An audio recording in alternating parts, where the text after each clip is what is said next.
400 பேர் என்ன செய்றாங்க? ஆமா, அதுல ஒரே ஒருத்தர், அடுத்து யாருமே இல்லையா தீர்க்கதரிசின்னு சொல்லும்போது அடுத்த வசனம் மிகாயா. அவர் பேர் என்னங்க? சத்தமா சொல்லுங்க, மிகாயா. அப்ப அவர் ஒருத்தர் இருக்கிறார். உடனே அந்த ராஜா சொல்றாரு, எப்பா ஒரு மிகாயான்னு ஒருத்தர் இருக்கா, அவன் எப்பயுமே எனக்கு என்ன செய்ய மாட்டான்? நல்லதே சொல்ல மாட்டான். எப்பயும் என்னதான் சொல்லுவான்? சத்தமா சொல்லுங்க. ஏன் தீமை செய்யறார்? தீமை செய்யறதுனால அவர் உள்ளதை உள்ளதென்றும் இல்லாத இல்லதென்றும் சொன்னா அதுக்கு பேர் என்னது?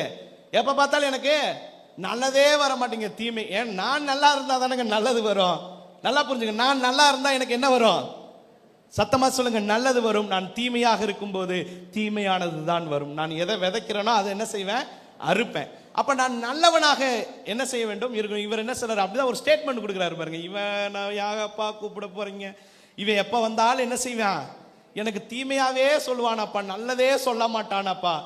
அப்ப மிகாயாவை குறித்து ஒரு பெரிய சாட்சியம் தெரியுமா? உள்ளதை உள்ளதென்றும் இல்லாததை, அவ்வளவுதான். அவன் ஸ்ட்ரிக்டா இருப்பான். யாரை ஃபாலோ பண்ணுவான்?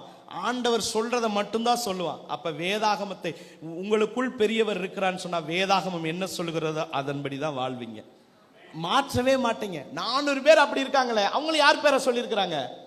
கர்த்தர் பேரை தான் சொல்லியிருக்கிறாங்க. அவங்க சுகபகமா வாழ்ந்திருப்பாங்க. ஏன்னா ராஜா என்ன பண்ணிருப்பாரு? அவரை சூப்பர்ப்பா, பர்ஃபெக்ட்பா, நீங்களாம் சொல்றீங்க அப்படின்னு எதாவது அள்ளி கொடுத்திருப்பாரு. மிகாயாவுக்கு அள்ளி கொடுப்பாரா? என்ன செய்ய மாட்டாரு? இவன் கெட்டதா சொல்றானடா அப்படின்னு சொல்லி புறக்கணிச்சிருப்பார். அங்க பகைக்கிறான்னு சொல்லப்பட்டிருக்கிறது. அவனை நான் பகைக்கிறேன்னு சொல்லப்பட்டிருக்கிறது. அப்ப பாருங்க, உலகம் உலகத்துக்குரியவர்களை சிநேகிக்கும், ஆவிக்குரியவர்களை பரலோகம் சிநேகிக்கும். அப்ப நீங்க உலகம் உங்களை சிநேகிக்க வேண்டும் என்று விரும்பினா நீங்க எப்படி வேணாலும் வாழ்ந்துக்கங்க, எப்படி வேணாலும் நடிச்சுக்கங்க, எப்படி வேணாலும் பேசிக்கங்க.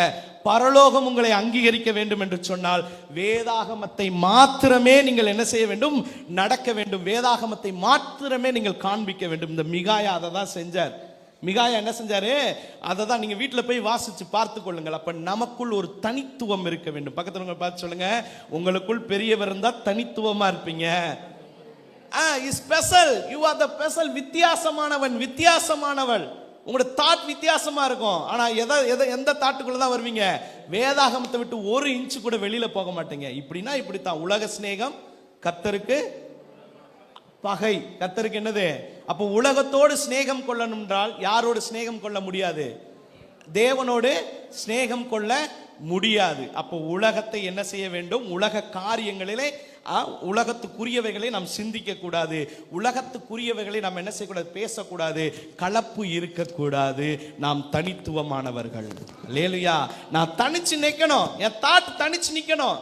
திருமண காரியம் வருதா, அங்க என்ன வந்துடும்? நமக்கு ஸ்ட்ரகிள்ஸ் வந்துடும். ஐயோ, ஒரே கம்யூனிட்டியில கிடைக்காது பிரதர். நான் ரட்சிக்கப்பட்டு சர்ச்சுக்கு வந்தா என் பிள்ளைங்க வாழ்க்கையை, எங்க குடும்பத்திலே அப்படிதான் யோசிச்சாங்க. ஆரம்ப காலகட்டத்தில் எங்க அப்பா அம்மா சொன்னாங்க, எப்பா நாங்க மட்டும் சர்ச்சுக்கு போறோம், நீங்களும் எங்க வராதீங்க. ஏன்னா இங்க வந்தீங்கன்னா நம்ம சொந்த பந்தம்லாம் என்ன செய்ய மாட்டாங்க? பேச மாட்டாங்க. உங்க திருமண காரியம் நின்றோம் அல்லது என்ன செஞ்சிடும், உங்க வாழ்க்கையே கொஞ்சம் இதா போயிரும்பா, அதனால வராதீங்கன்னு சொன்னாங்க.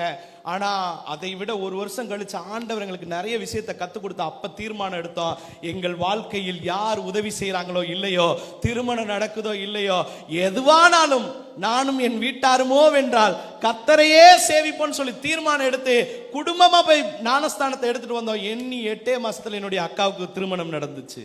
அல்லேலூயா, அல்லேலூயா. தூத்துக்குடியில் இன்னைக்கு ஊழியம் செய்து கொண்டிருக்கின்றார்கள்.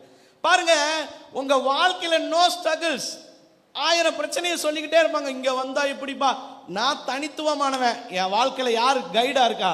இயேசு ஆவியானவர் கைடா இருக்கிறாரு.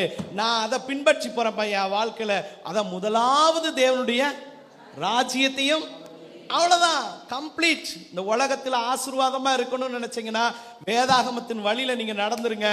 ஆட்டோமேட்டிக்கா எல்லாத்தையும் தேவன் தருவார்.